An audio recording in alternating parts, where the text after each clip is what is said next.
বর্ষাতে বেঙ্গল, ঝাড়খণ্ড, উড়িষ্যা, ছত্তিশগড়, মহারাষ্ট্র এই পাঁচখানা রাজ্যের দারুণ সুন্দর সবুজ প্রকৃতি আপনাদের দেখাবো এই একটা ট্রেন জার্নিতে।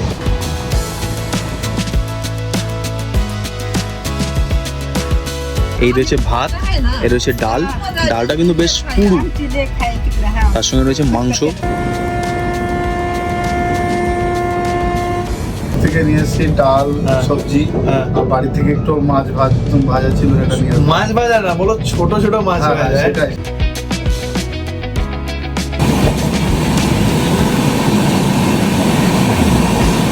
বলুন তো, যারা রেল ফ্যান আছেন তারাই অ্যান্সারটা দিতে পারবেন। ভারতবর্ষের একমাত্র একটাই জিনিস রয়েছে যেটা এই নাগপুরে রয়েছে, আর কোথাও নেই। একটা মালগাড়িতে ভর্তি হচ্ছে এবং সেই কয়লা চলে যাবে যে যার গন্তব্যে। খাদান, এখানে মনে হয় দেবের খাদান শুটিং হয়েছিল। একসঙ্গে ঢুকছি, এই দেখুন এখানে দুজন, আর এখানে আরেকজন, আর এখানে ও ভাই। প্রায় 2.5 ঘন্টা লেটে আমরা এখানে এসে পৌঁছালাম ছত্তিশগড়ের বিলাসপুরে। বিলাসপুর কিন্তু ছত্তিশগড়ের খুব গুরুত্বপূর্ণ একটা শহর। ডায়মন্ড ক্রসিং, ঠিক আছে, এই জিনিসটা ভারতবর্ষে একটা জায়গাতেই রয়েছে, সেটা হচ্ছে নাগপুরে। বাট ট্রেনটা দুরন্ত হলেও ট্রেনটা কিন্তু বেশ ঝুলন্ত।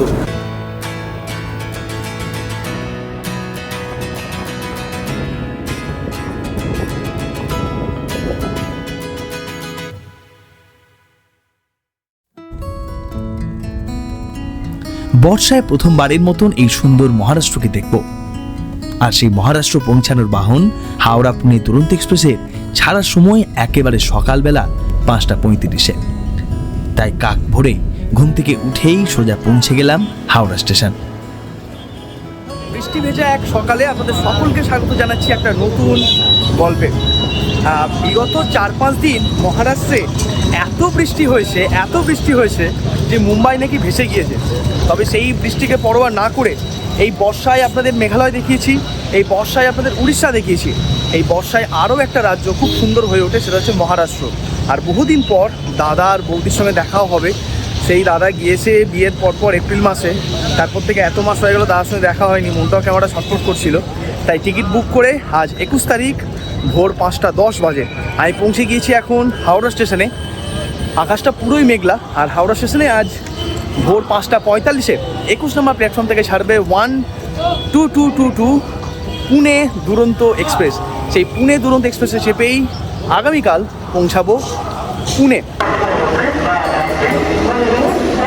প্রতি সপ্তাহে মাত্র 2 দিন, বৃহস্পতি এবং শনিবার 12222 হাওড়া পুনে দুরন্ত এক্সপ্রেস ছাড়ে হাওড়া স্টেশনের নতুন কমপ্লেক্সের 20 নম্বর প্ল্যাটফর্ম থেকে। আর আমি যতক্ষণে পৌঁছালাম দেখি ততক্ষণে প্ল্যাটফর্মে ট্রেন পৌঁছেও গিয়েছে। একদম ট্রেনের পিছনের অংশে মানে প্ল্যাটফর্মের শুরুতেই রয়েছে সেকেন্ড এসি আর ফার্স্ট ক্লাস এসি, তারপর প্যান্ট্রি কার, তারপরে শুরু হচ্ছে 3 এসি। আমার টিকিট রয়েছে 3 এসিতেই, B7।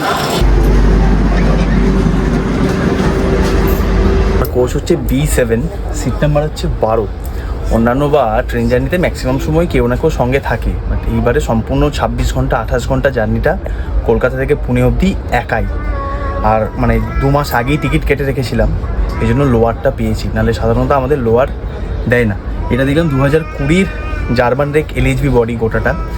আর এই হচ্ছে আয়োজন, এখানে ইলেকট্রিক পয়েন্ট রয়েছে, সব দিকে রিডিং লাইট রয়েছে, আয়না টায়না রয়েছে, সমস্ত কিছু ব্যবস্থা রয়েছে, বালিশ কম্বল সমস্ত কিছু দিয়ে রেখেছে। একেবারে ভোরবেলা 5:45 ছাড়ছে, তো সারাদিন এখন এই ট্রেন জার্নি করতে করতে যেতে হবে। আগামীকাল সকাল 9টা নাগাদ, 9:45 নাগাদ ঢোকার কথা সকালবেলা পুনেতে। 26 ঘন্টার মতন সময় নেওয়ার কথা, তার একটু কম বেশি হবে। বাট আজকে যে ট্রেন রুটটা আপনাদের দেখাবো সেটা খুব সুন্দর, স্পেশালি বর্ষায়। বাকি ট্রেনের ডিটেলস তো আসছি, আপাতত পুরো ঘেমে গেছি, ট্রেনে এখনও এসি চালায়নি, ছাড়ুক ট্রেন, বাকি ডিটেলস নিয়ে ফিরছি। তবে এই 26 ঘন্টা 28 ঘন্টা জার্নিটা বেশ সুন্দর হতে চলেছে। নেবু চায়, নেবু চায়, নেবু চায়, নেবু চায়, লেমন টি, লেমন টি। ঘড়ির কাঁটা তখন ভোর 5:41। নির্দিষ্ট সময় থেকে 6 মিনিট দেরিতে ছাড়লো আমাদের আজকের পুনেগামী দুরন্ত এক্সপ্রেস। আর ছাড়তেই কিছু পথ এগোতেই শুরু হলো বাইরে ঝমঝমিয়ে বৃষ্টি। ও হ্যাঁ, বলে রাখি, এই লম্বা 30 ঘন্টা সফরে আজ আপনারা দেখবেন ভারতবর্ষের বিভিন্ন রাজ্যের বর্ষার রূপ। এখন আমরা চলেছি হাওড়ার গ্রাম্য অঞ্চলের মধ্য দিয়ে।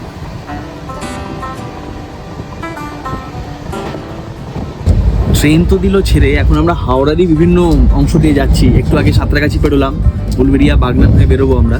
এই গোটা হাওড়া থেকে পুনে প্রায় 2015 কিলোমিটার এই পথ, বিস্তীর্ণ পথ আমরা পেরোবো। এর মাঝখানে পাঁচখানা রাজ্য, প্রথমে ওয়েস্ট বেঙ্গল, তারপরে ঝাড়খণ্ড, ঝাড়খণ্ড থেকে উড়িষ্যা হয়ে ছত্তিশগড় হয়ে আমরা পৌঁছাবো মহারাষ্ট্রে।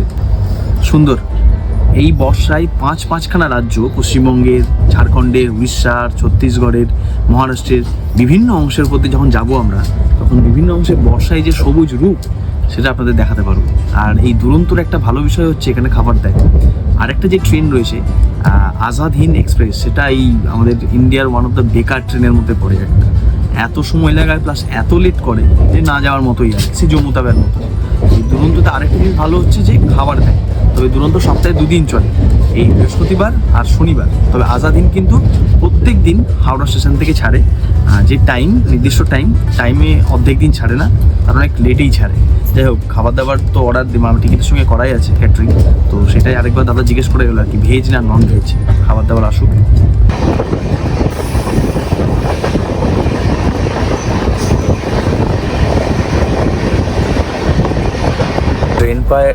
ট্রেন এখন প্রায় ঝাড়গ্রাম ঢুকছে।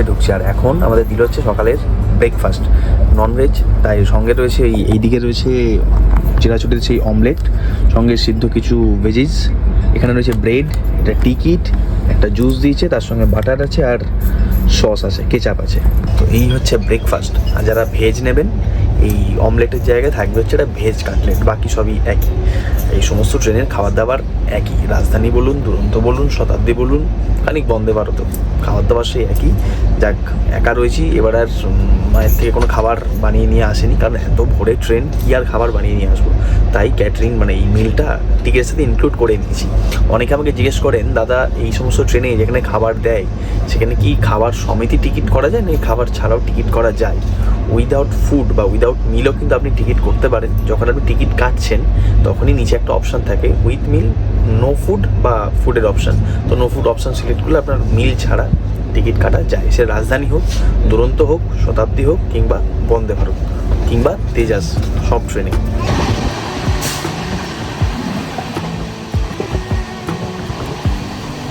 বাইরের ঘন শালপাতার জঙ্গল বলে দিচ্ছে আমরা এখন রয়েছি পশ্চিমবঙ্গের ঝাড়গ্রামে। আবার ম্যাপ বলছে এই ঝাড়গ্রাম পেরিয়েই ঘাটশিলা হয়ে ঢুকবো আমরা পার্শ্ববর্তী রাজ্যে। একদমই তাই, এতক্ষণে পাল্টে গিয়েছে রেল লাইনের দুপাশের পরিবেশ। কাশফুলের সাথে দূরে দেখা দিচ্ছে ছোট বড় পাহাড়।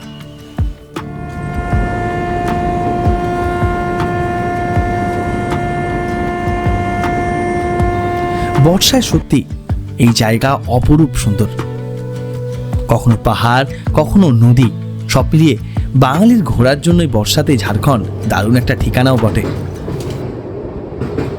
আর এই যে আমরা এখন ঢুকছি জামশেদপুর টাটা, আর এই টাটানগরই আমাদের এই গোটা জার্নির প্রথম হল্ট স্টেশন।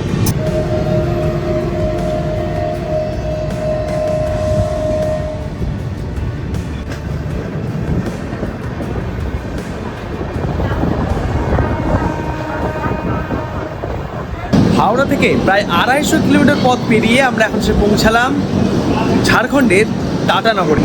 জামশেদজি টাটার নাম অনুসারে কিন্তু শহরের নাম হয়ে যায় টাটানগর। আর এই টাটানগর কিন্তু বাঙালিদের কাছে খুব প্রিয়, জানেন তো, ঘোরার জন্য। সপ্তাহে শেষে 2-3 দিনের ছুটি কাটাতে এখানে প্রচুর কিছু ঘোরার আছে। ডিমনা লেক, দলমা পাহাড়, জুবলি পার্ক, নানান কিছু দেখার রয়েছে এখানে। বাট এখানে ট্রেন এখন দাঁড়াবে, এটাই কিন্তু আমাদের যেহেতু ফার্স্ট হল্ট স্টেশন, এখানে ট্রেন দাঁড়াবে 10 মিনিট। প্রচুর মানুষ দেখলাম এই টাটানগর থেকে উঠছেন ট্রেনে। আর জানেন কি, এই যে গোটা জার্নি হাওড়া থেকে পুনে, এর মাঝে প্রায় 2000 কিলোমিটার পথ পেরোতে এই ট্রেন দাঁড়াবে মাত্র 7খানা হল্ট স্টেশনে। তার প্রথম টাটানগর, এরপর আমরা গিয়ে থামবো বিলাসপুরে।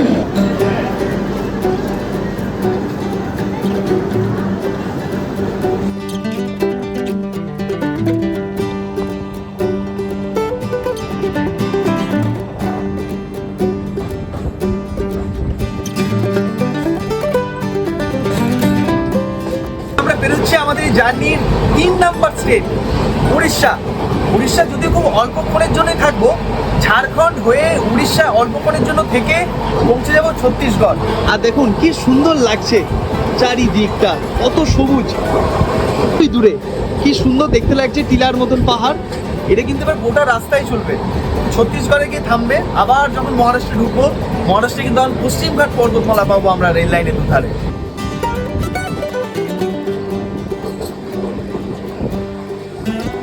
এখন ঠিক দুপুরবেলা 12:53 বাজছে, দুপুরবেলা ঠিক 1টা, আর এসে গেল আমাদের দুপুরের লাঞ্চ। এই হচ্ছে লাঞ্চ, এই রয়েছে ভাত, এই রয়েছে ডাল, ডালটা কিন্তু বেশ পুরু, তার সঙ্গে রয়েছে মাংস যেহেতু ননভেজ, আর রয়েছে একটা সবজি ওই কি ওই আর কি আলু গাজর জাস্ট সেদ্ধ রয়েছে, তার সঙ্গে রয়েছে চাপাটি আর রয়েছে দই। যদি আপনি চাপাটি না নেন বলে দিতে পারেন, ওনারা এক্সট্রা রাইস দিয়ে যাবেন। আর আশপাশে আমার যারা রয়েছে তারা সকলেই মারাঠি ভাষায় কথা বলছে, আমি কারোর ভাষা কিছু বুঝতে পারছি না, না আমি গল্প করতে পারছি, ঠিক আছে, না তারা আমার ভাষা বুঝতে পারছে। আপাতত যাই হোক, খাওয়া দাওয়া দেখে তো বেশ টেস্টি মনে হচ্ছে, মানে ব্রেকফাস্টটাও খেলাম ঠিকঠাকই ছিল, আর ডালটাও বেশ পুরুই, মাংসটাও বেশ ঠিকঠাকই লাগছে দেখতে। তো এই হচ্ছে আজকে দুপুরের হাওড়া পুনে দুরন্তোর লাঞ্চের ব্যবস্থা। বন্দে ভারত ভারতের সব থেকে লাক্সারি ট্রেন, সব থেকে প্রিমিয়াম ক্লাস ট্রেন। আমার তো খানিক বিভিন্ন ট্রেনে উঠে মনে হয় এই সমস্ত ট্রেনের খাবার যেন বন্দে ভারতের খাবার থেকে বেশি ভালো। দেখুন এখানে চিকেন বলুন, ভাত ডাল, এটা কিন্তু বেশ সুন্দর, বেশ ভালো, চিকেনের সাইজেসগুলো বড়, ডালটাও বেশ মোটা, খাবার টেস্ট খুব ভালো, বেশ ভালো। শুধু ভালো খাবারই না, শেষে আবার দিয়েছে এরকম একটা সুন্দর আইসক্রিম। বিশ্বাস করবেন কিনা জানি না, আপনার প্রায় বলি ট্রেনের খাবার খারাপ, বাট এতদিন যা ট্রেন জার্নি করেছি, ওয়ান অফ দ্য বেস্ট খাবার আজকের ট্রেনটা, খাওয়া দাওয়া খুবই ভালো, খুবই।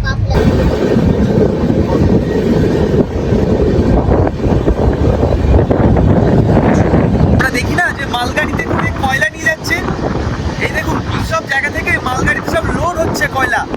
আমরা এখন উড়িষ্যা ছেড়ে ছত্তিশগড় ঢুকছি, সেই জায়গাতে এরকম খনির মতো রয়েছে আর কি। পরপর দেখুন প্রত্যেকটা মালগাড়িতে ভর্তি হচ্ছে এবং সেই কয়লা চলে যাবে যে যার গন্তব্যে। দারুণ কিন্তু, এই দেখুন পরপর সব রাখা রয়েছে, এই দেখুন,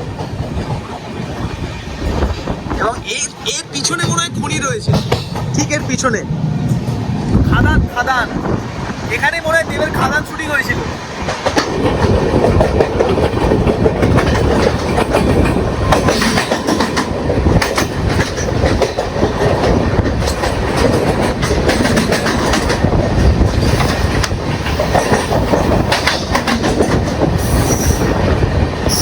আমি যাচ্ছি পুনে, আমার সঙ্গে আরেক দাদা রয়েছে আমাদের পরিবারের সদস্য। দাদার নাম কি?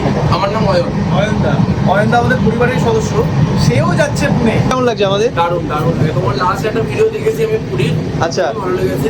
ফ্যামিলি নিয়ে যেটা গিয়েছিলাম। ফলো করি, আমি খুবই ফলো করি তোমাকে। ধন্যবাদ। বেশ ভালো লাগে, এই ঘুরতে আপনাদের সঙ্গে দেখা হয়ে যায়।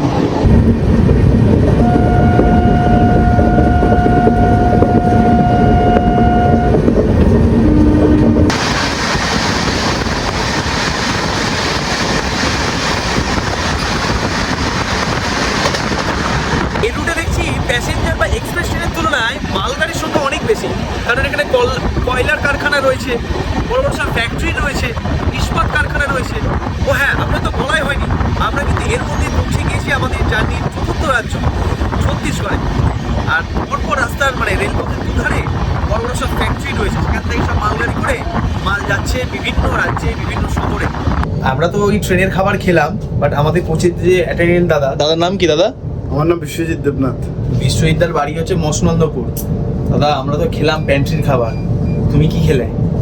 আমি খেলাম প্যান্টির থেকে নিয়ে এসেছি ডাল সবজি, আর বাড়ি থেকে একটু মাছ ভাজা ছিল, সেটা নিয়ে আসলাম। মাছ ভাজা না বলো, ছোট মাছ ভাজা। সেটাই মানে আমার তো শুনেই জিভে জল পড়ে গেল যে লোভনীয় খাবার খাওয়াই যাবে না খাবারটা। বেশ বুঝলাম। আর দাদার হচ্ছে এইটা হচ্ছে সংসার, এখানে সমস্ত কিছু দাদার আছে। আবার কবে ফিরবে? ধরো কালকে পৌঁছাচ্ছি আমরা, কালকে পৌঁছাবে, তার পরশুদিন ফিরবো আবার 3:15। ও যেটা রিটার্ন হবে সেইটা, তারপর আবার এলে তারপরের দিনে ট্রেনটা আবার যাবে, ট্রেনটা আবার ছাড়বে, রিসিভে অন্য গাড়ি হয়ে যাবে লাস্টে। আচ্ছা এই ট্রেনে ম্যাক্সিমাম যে যারা অ্যাটেন্ডেন্ট দাদারা আছে বা যারা কাজ করছে, তারা ম্যাক্সিমাম বাঙালি না মারাঠি? বেশিরভাগ বাঙালি, সব হাওড়া মানে সব ওয়েস্ট বেঙ্গল। ওয়েস্ট বেঙ্গল। আর যখন আসবে ওই যে আরেকটা যে ট্রেন আছে, সেই ট্রেনটাতে সব বাঙালি থাকে। ম্যাক্সিমাম ওয়েস্ট বেঙ্গলের গাড়ি মানে বাঙালি। বুঝলাম। এই আর কি দাদার সঙ্গে গল্প করছিলাম, বেশ ভালো লাগে। মানে আমি যখন একা ট্রাভেল করি ম্যাক্সিমাম সময়, তখন এই দাদারাই আমার বন্ধুর মতো হয়ে যায়, তাদের সঙ্গে গল্প করি। মনে হয় সেই বিবেক এক্সপ্রেসের 84 ঘন্টা ট্রেন জার্নির কথা, মানে এই প্যান্ট্রি দাদারা, অ্যাটেন্ডেন্ট দাদারা, এদের সঙ্গেই গল্প করে খাওয়া দাওয়া করে দিন কেটে গেছিলো আমার আর অর্ক।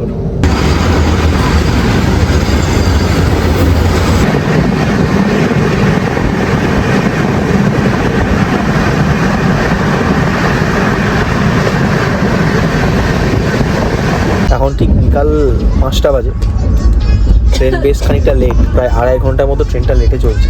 এখন বেরোলাম ছত্তিশগড়ের চম্পা জাংশন, আগে বৃষ্টি হচ্ছে, আর এখানে এসছে বিকালের স্ন্যাক্স, গরম গরম চা, স্যান্ডউইচ দিয়েছে একটা, সঙ্গে একটা ওই মিষ্টি বিস্কুটের মতো দিয়েছে, একটা খাস্তা কচুরি দিয়েছে, আর চিড়ে ভাজা দিয়েছে, আর কেচাপ দিয়েছে। স্যান্ডউইচটা বেশ ভালো মনে হচ্ছে দেখে, মানে এই ট্রেনের সার্ভিসটা কিন্তু ভালো খাওয়া দাওয়ার। যার সঙ্গে কথা বলছিলাম, বোম্বে দুরন্ত সার্ভিস নাকি আরও ভালো ভালো বিষয়।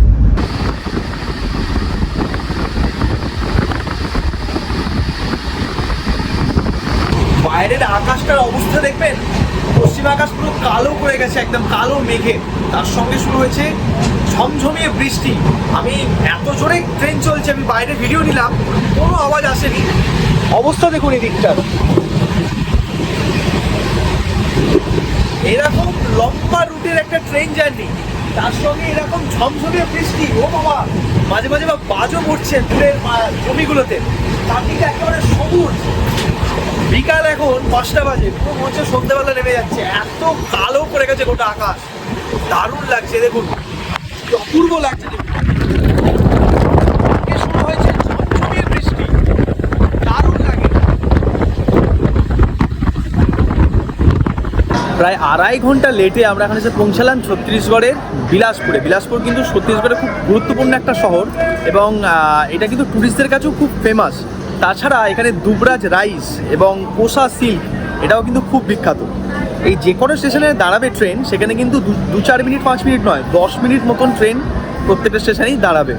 ঝমঝমি এতক্ষণ বৃষ্টি হলো, সুন্দর এনজয় করলাম, এসে পৌঁছালাম বিলাসপুরে। বিলাসপুর থেকেও প্রচুর মানুষ উঠছেন, তবে দেখলাম তাও এই ট্রেনটা কিন্তু কিছুটা ফাঁকা।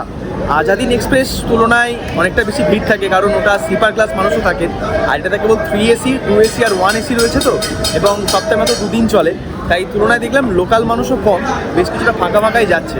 বাট ট্রেনটা বেশ ভালো সার্ভিস দেয়, খাওয়া দাওয়া ভালো। রাতের খাবার বলে বিলাসপুর থেকেই উঠবে, ননভেজ অর্ডার দিয়ে দিলাম, আগে থেকেই বলা ছিল, তা একবার বলে দিলাম। আর আপাতত এই হচ্ছে স্টেশনের অবস্থা, এই হচ্ছে আমাদের ট্রেন। মিনিট 5 হলো দাঁড়িয়ে আছে আমরা এখানে, আরও মিনিট 5 থেকে দাঁড়াবো, তারপরে এগিয়ে যাবো আরও।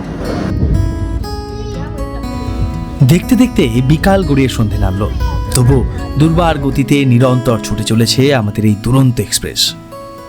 একের পর এক পেরিয়ে যাচ্ছি ছত্তিশগড়ের জানা অজানা সব স্টেশন। সন্ধ্যা পেরিয়ে নামলো রাত, আর সাথেই চলে এলো 8:30 নাগাদ আমাদের ডিনার। আমরা যে ধীরে ধীরে করে এবার মহারাষ্ট্রে ঢুকে পড়েছি, তার নমুনা রাতের ডিনারেই বুঝতে পারলাম। সেটা হচ্ছে শুকনো লঙ্কার ব্যবহার দ্বিগুণ হারে বেড়ে গেছে। ডালের মধ্যে এরকম বড় বড় শুকনো লঙ্কা ফোড়ন হিসাবে দিয়েছে এরা, তার সঙ্গে রয়েছে চিকেন কষা, জিরা রাইস, আর আজকের আইসক্রিম মনে হয় দেবে না, এখন লাস্টে মিষ্টি আছে, তার সঙ্গে আলুর একটা সবজি আছে, আর দই দিয়েছিল, টক দই, এটা আমি খাবো না, আর সঙ্গে রয়েছে চাপাটি।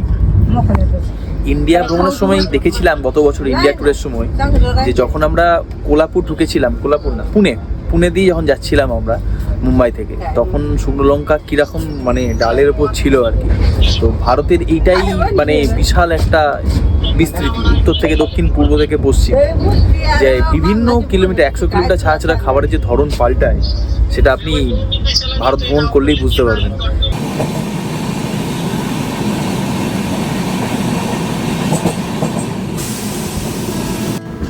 ডিনারের পর্ব মিটতেই কামরার অধিকাংশ মানুষই পৌঁছে গিয়েছে ততক্ষণে ঘুমের দেশে। তবে এতক্ষণে আমার জায়গা হয়েছে সেই কামরার দরজার ধারে, কারণ আমরা এখন প্রবেশ করছি মহারাষ্ট্রের নাগপুর। নাগপুর ঢোকার আগে এখানে একটা ছোট স্টেশন পেরোচ্ছি আমরা এখন, এটা হচ্ছে এখানকার লোকাল ট্রেন। ভাই লোকাল ট্রেনগুলো কি সুন্দর, আমাদের এখানে লোকাল ট্রেনের সিট কিরকম হয়, কাঠের তো, এখানে এটা কিন্তু একদম নর্মাল লোকাল ট্রেন, আমাদের ওখানকার মতো আইসেফ বডি, প্রত্যেকটা সিট গদি সিট, হ্যাঁ, আমাদের এখানেও ইস্টার্ন রেলেও এরকম করা উচিত না, লোকাল ট্রেনগুলোতে এরকম বসে যেতে খুব কষ্ট হয়, 2-3 ঘন্টা এই কাঠের সিটে ভীষণ ব্যথা হয়ে যায়, বলে সিট করলেই তো হয়। একটা বিশেষ কারণে আমি এখন দাঁড়িয়ে রয়েছি নাগপুর ঢোকার আগে। বলুন তো, যারা রেল ফ্যান আছেন তারাই অ্যান্সারটা দিতে পারবেন। ভারতবর্ষের একমাত্র একটাই জিনিস রয়েছে যেটা এই নাগপুরে রয়েছে, আর কোথাও নেই। যারা রেল ফ্যান তারা ঝটপট কমেন্ট সেকশনে অ্যান্সারটা দিন। আর এই হচ্ছে সেই জিনিস, ডায়মন্ড ক্রসিং। ঠিক আছে, এই জিনিসটা ভারতবর্ষে একটা জায়গাতেই রয়েছে, সেটা হচ্ছে নাগপুরে।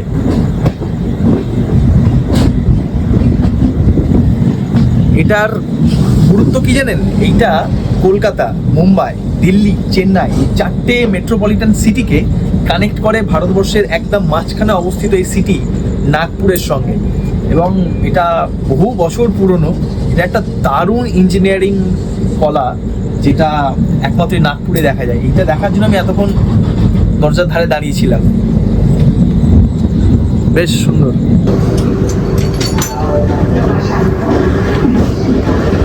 এই আমরা এসে পৌঁছালাম নাগপুর জংশনে। নাগপুর একদম বিশাল এই ভারতবর্ষের একদম মাঝখানে অবস্থান করছে। এবং এই যে আপনাদের ডায়মন্ড ক্রসিংটা দেখালাম না, এই ডায়মন্ড ক্রসিংটা খুব গুরুত্বপূর্ণ নাগপুরকে অন্যান্য শহরের সঙ্গে কানেক্ট করার পিছনে। এছাড়াও নাগপুরে কমলালেবু খুব বিখ্যাত, অনেকে একে তা অরেঞ্জ সিটিও বলেন। কোনো এক সময় ইচ্ছা আছে নাগপুর ঘুরে দেখা। নাগপুরের খাবার দাবারও নাকি বেশ ভালো। যাক, এই ব্রিজটা বেশ সুন্দর লাগছে দেখতে। দেখুন, আমাদের ওরা বর্ধমানের ব্রিজটার মতো লাগছে না? বর্ধমানে যে রেলওয়ে ব্রিজটা রয়েছে রেল স্টেশনের পাশেই, দেখুন খানিকটা। এখানেও দেখলাম প্রচুর মানুষ উঠছেন কিন্তু ট্রেনে। এখানে ট্রেন দাঁড়াবে 5 মিনিট। চলুন উঠে পড়ি, বাথরুম করে লম্বা একটা ঘুম দেবো।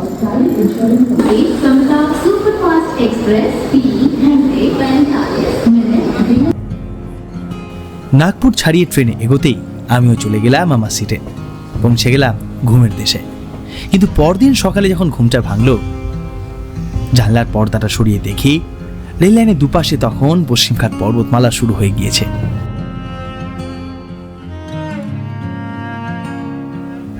সাথেই আমার দিনটা শুরু হলো গরম গরম 1 কাপ চা দিয়ে।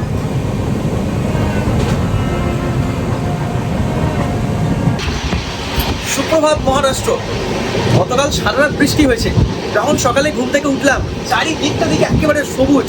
আর এখন আমরা দুর্বার গতিতে ছুটে চলেছি পশ্চিমের দিকের এই সুন্দর রাজ্য মহারাষ্ট্রের মধ্য দিয়ে। আর দুদিকে পশ্চিমঘাট পর্বত শুরু হচ্ছে।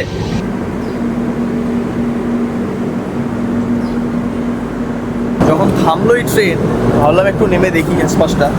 ওয়েদার দেখলাম আজকে আপাততভাবে রোদ হালকা উঠেছে, তবে আকাশে কিন্তু ভরপুর মেঘ রয়েছে। এবং ট্রেনটাও কিন্তু বেশ লম্বা। গোটা ট্রেনটায় 3 AC 2 AC আর ফার্স্ট এসি থাকলেও মোটামুটি ধরুন গোটা ট্রেনে 17খানা কোচ রয়েছে, আমাকে যেটা ওই অ্যাটেন্ডেন্ট দাদা বললো। বাট ট্রেনটা দুরন্ত হলেও ট্রেনটা কিন্তু বেশ ঝুলন্ত। কারণ দুরন্তর মতো ট্রেন 5-5.5 ঘন্টা লেট মানে জিনিসটা ঠিক না। আজাদিন 12-13 ঘন্টা লেট হয়, সেটা একদম বেকার ট্রেন। কিন্তু দুরন্তর মতো ট্রেন তো ঠিকঠাক টাইমে যাওয়া উচিত। প্রতিদিনই লেট করে এই ট্রেন, আজকেও তার ব্যতিক্রম হচ্ছে না। এইটা ট্রেনটা লেট হবে যখন থেকে আপনি বিলাসপুর ঢুকবেন, তার আগে থেকেই ট্রেন লেট হওয়া শুরু করবে। এই লেট হতে হতে হতে হতে 5-5.5 ঘন্টায় গিয়ে ঠেকেছে আমাদের এখন।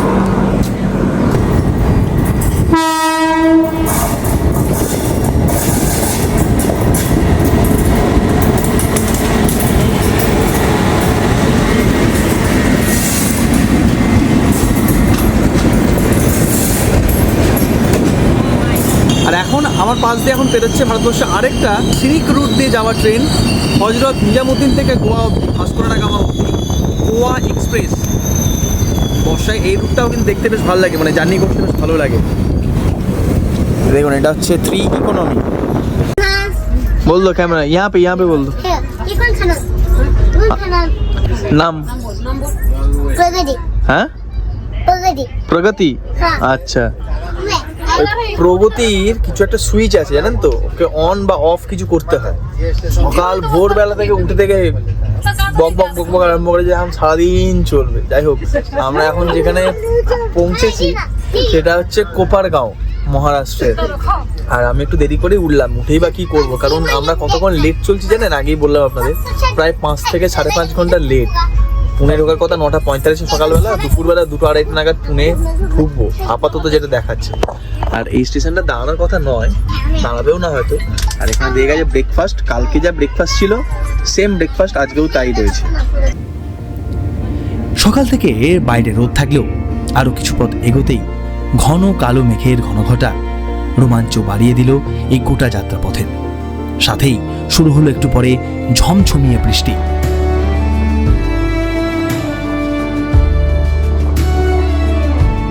ভাবুন তো, একটা লম্বা 30 ঘন্টা ট্রেন জার্নি রয়েছে, তাতে লোয়ার সিট, গরম গরম চায়ের সাথে বাইরে তুমুল বৃষ্টি।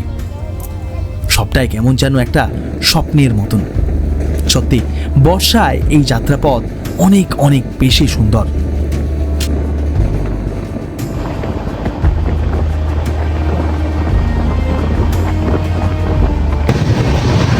উত্তরপ্রদেশের আখ যেমন বিখ্যাত, মহারাষ্ট্রের এই অংশ দেখি প্রচুর আখ চাষ হয়েছে।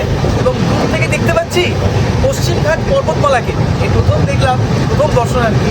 দারুণ সুন্দর লাগছে এই পশ্চিমঘাট পর্বতমালা, পুরো একটা বিশাল বড় প্রাচীরের মতন। দাদা বৌদির সাথে দেখা করতে তো অবশ্যই মহারাষ্ট্র পুনে যাচ্ছি, তবে এই বর্ষায় মহারাষ্ট্রের এমন সব জায়গা আপনাদের সামনে আগামী 2 পর্বে তুলে ধরার চেষ্টা করব, যা এর আগে বাংলা ভিডিওতে খুব কমই দেখেছেন। সাথেই অবাকও হবেন অনেকটাই। কোন কোন জায়গা ঘুরবো জানেন?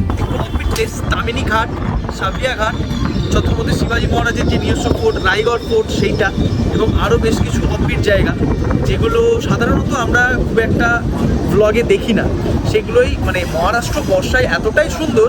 বা সহ্যাদ্রি হিমালয়, যেটা পশ্চিমঘাট পর্বতমালা সহ্যাদ্রি, তো সেই সহ্যাদ্রি এতটা সুন্দর হয়ে ওঠে না, দেখবার মতন হয়। তার নিদর্শন আমরা এখানেই দেখতে পাচ্ছি, বাট এর কয়েক গুণ আরও বেশি সুন্দর হবে। দেখুন রেল লাইন, দেখুন ট্রেনটা কি সুন্দর যাচ্ছে, দেখুন।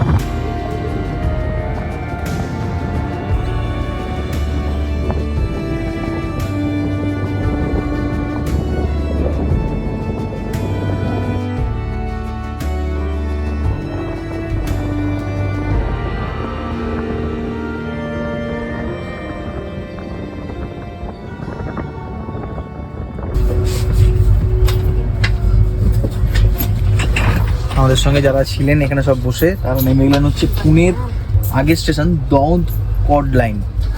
ঠিক আছে, এই পরে এটাতে থামবো, এরপর ডিরেক্টলি থামবো হচ্ছে আমরা পুনেতে। পুনে থামার আগে এটা শেষ স্টেশন আর কি। সবাই নেমে গেলেন, আমি নামবো হচ্ছে পুনেতে। আর যদি পসিবল হয়, যদি ট্রেন দাঁড়ায় লোনিতে, মানে লোনিতেই দাদা থাকে, তো যদি পসিবল হয় তাহলে যদি লোনিতে একটু স্লো হয় বা থামে, তাহলে আমি লোনিতে নেমে যাবো আর কি।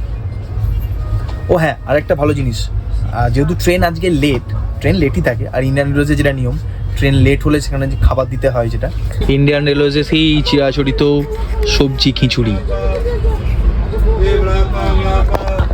খানিক দেখে মনে হচ্ছে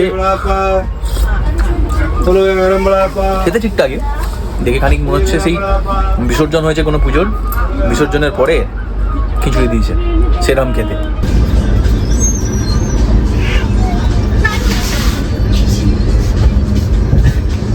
ব্যাগ পিঠে, ছাতা এইখানে, আর এই দুটো ব্যাগ, এগুলো নিয়ে সব রেডি।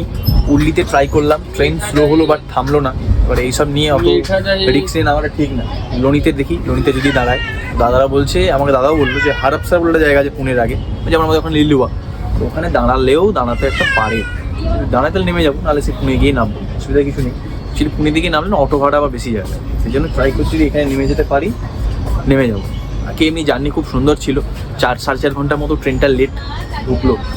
আজাদ হিন্দ যেটা রেগুলার ছাড়ে হাওড়া থেকে, সেটা এলে সেটা না আসারই চেষ্টা করবেন এই ধরনের ডেটগুলোতে আসার, বৃহস্পতিবার এবং শনিবার, যাতে আপনারা এই দুরন্ত এক্সপ্রেসে আসতে পারেন। আদারওয়াইজ আজাদ হিন্দে এলে কিন্তু প্রচুর সময় নেয়, 33 ঘন্টা অফিসিয়াল টাইম প্লাস আরও যতক্ষণ খুশি লাগতেই পারে।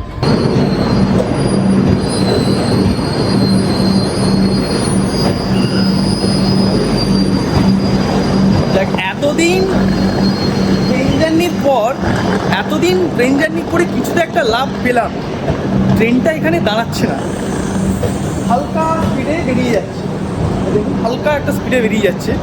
তো এখান থেকে দাদা যেখানে থাকে সেটা খুবই কাছে, এর আগের স্টেশন লোনি, তো লোনিতে আমরা বেস্ট হতো, বাট উপায় নেই। এখানে একদম হালকা হতে একদমই হালকা হয়েছিল আর কি, মানে আপের না খুব স্পিডে যাচ্ছিলো, তখন আর একটু হালকা ছিল, নেমে পড়লাম। তো এইভাবে নামবেন না। এই দেখুন এতক্ষণে গিয়ে দাঁড়ালো, এই ট্রেনটা এতক্ষণে গিয়ে দাঁড়ালো। যাক, আমার কামড়াটা বেরিয়ে গেছে। যাক, নেমে পড়লাম, এবার বাইরে যাই, বাইরে কীভাবে যাবো জানি না, সেখান থেকে অটো নিতে হবে আমার। বাট এইভাবে কেউ নামবেন না, ঠিক আছে? অসুবিধা করতে পারেন ব্যাগ বুক নিয়ে।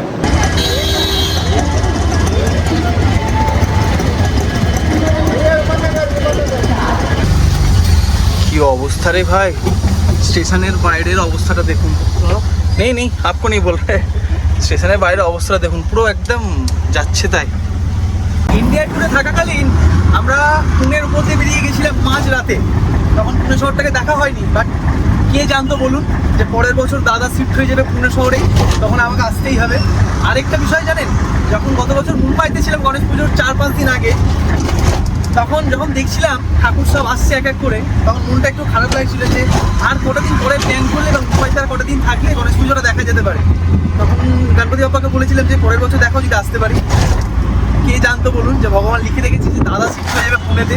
তো পুনেতে এই বছর গণেশ পুজোটা কাটানোর ইচ্ছা আছে, বাকিটা তার হাতে। বাট আপনাদের সকলকে স্বাগতম জানাচ্ছি পুনে থেকে। এখান থেকে মানে এই হারাপসার পুনের 10 কিলোমিটার 12 কিলোমিটার আগে স্টেশন, 8 থেকে 10 কিলোমিটার আগে। এখান থেকে পুনে 8 কিলোমিটার হবে। এখান থেকে আমি যাচ্ছি লোনি খালবন। আর এই দেখুন নামতেই শুরু হয়েছে বৃষ্টি। দাদা এখানে সবসময় বলে যে এখানে সবসময় ঠান্ডা থাকে আর বৃষ্টি হয়, এসি বেশি চালাতে হয় না, পাখাও মাঝরাতে বন্ধ করে দিতে, এত ঠান্ডা থাকে। তাই দেখছি এখানে এসে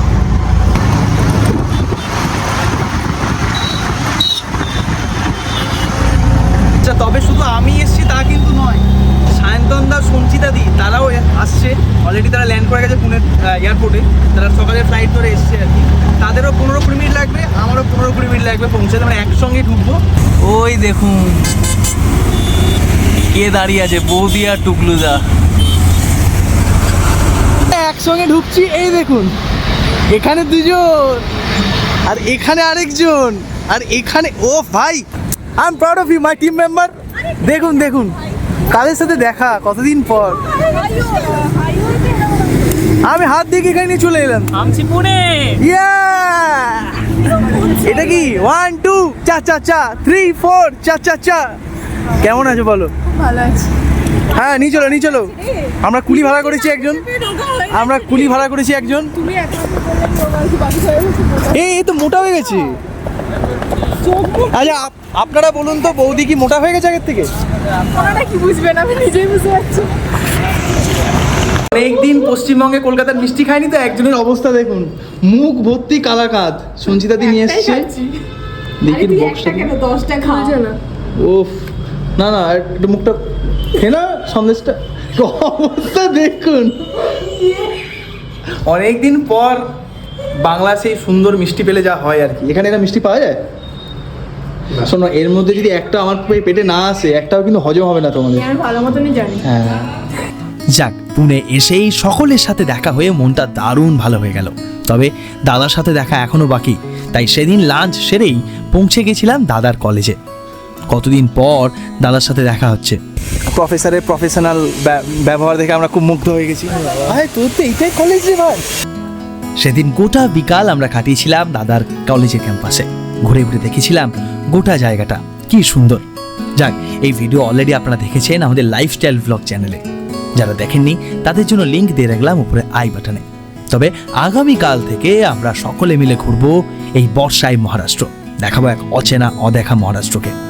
তাহলে আগামী পর্বের জন্য অপেক্ষা করুন আর কয়েকটা দিন। আজকের মতন বিদায় নিই। ভিডিওটা ভালো লাগলে অবশ্যই লাইক করে, চ্যানেল নতুন সাবস্ক্রাইব করে কমেন্টে জানাতে ভুলবেন কেমন লাগলো। চলুন দেখা হচ্ছে পরের পর্বে।